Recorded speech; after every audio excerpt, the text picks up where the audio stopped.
So is your annual holiday to the sunny beaches of Spain coming to an end? Are the days numbered?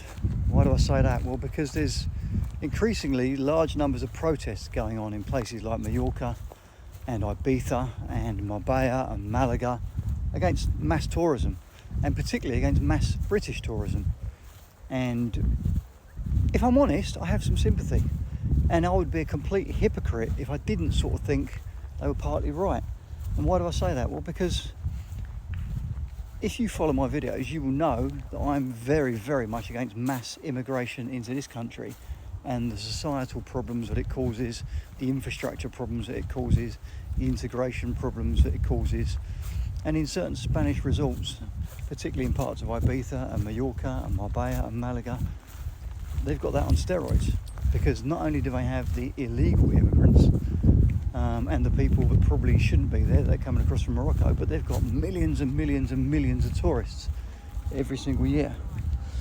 And so it's very difficult for them. And from the videos that I've watched and the programs that I've watched, what's happening is that local people, a little bit like what's happening down in Cornwall and Devon and places in the UK, but the local people can't get housing.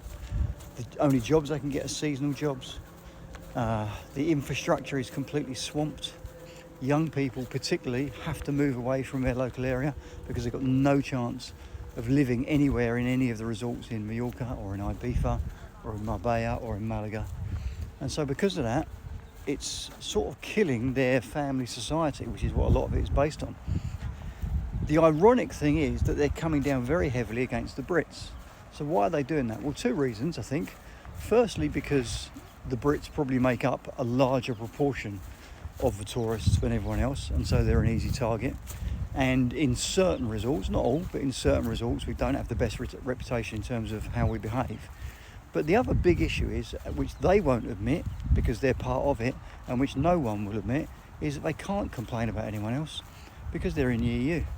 And the EU and Spain are part of the Schengen area, and therefore they have completely free travel and freedom of movement between the whole of the rest of Europe. Now, if you've ever been to Mallorca, which I have a number of times, or you've ever been to Ibiza, which again I have a number of times, you will know that yes, there's a shed load of Brits there, but there's also a shed load of Germans particularly, less French, quite a lot of Dutch, quite a lot of Swedes. So the rest of Europe also flocks to Mallorca, also flocks to Ibiza. But they can't do anything about that. They have absolutely no powers to stop them whatsoever.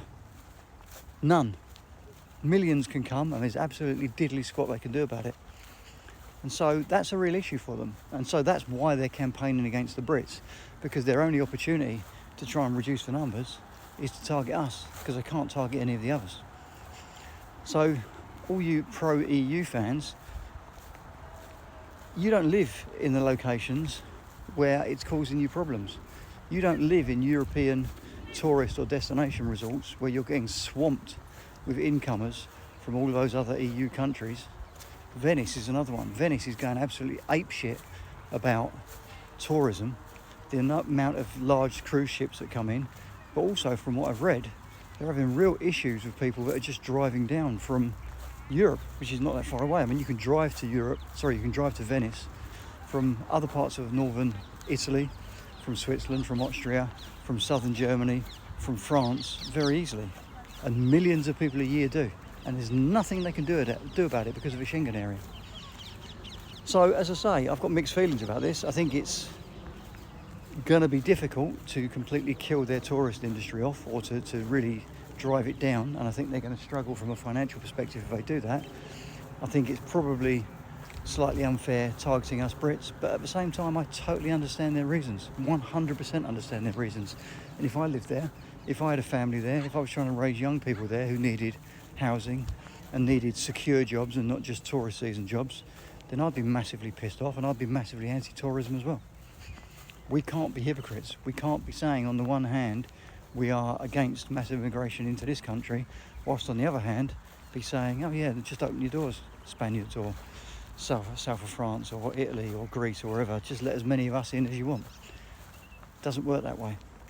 I think countries, generally speaking, if you believe in sovereignty, if you believe in independence, if you believe in nationalism, you also have to believe in the concept that countries have the power to say, no, fuck off, you ain't coming in. Enough is enough. Enough people is enough. Shut the doors. You can't have it both ways. You can't be someone who's in favour of sovereignty, in favour of nationalism, in favour of self-determination, like I am, and then also be in favour of complete mass tourism with no limits. So my take on this is, whilst it's inconvenient, whilst you may all want to go on your holiday to Benidorm or Marbella or Ibiza or Mallorca, tough, because you can't have it both ways. So more strength to the Spaniards, and let's hope they win the battle, because if they win the battle, it sets the tone, and the rest of us might have more of a chance of winning the battle as well. Let's see what happens. Let me know your thoughts. Do you like a Spanish holiday? Do you like a bit of Mallorca or a bit of Ibiza or a bit of Marbella? And do you understand why they're complaining? Let me know.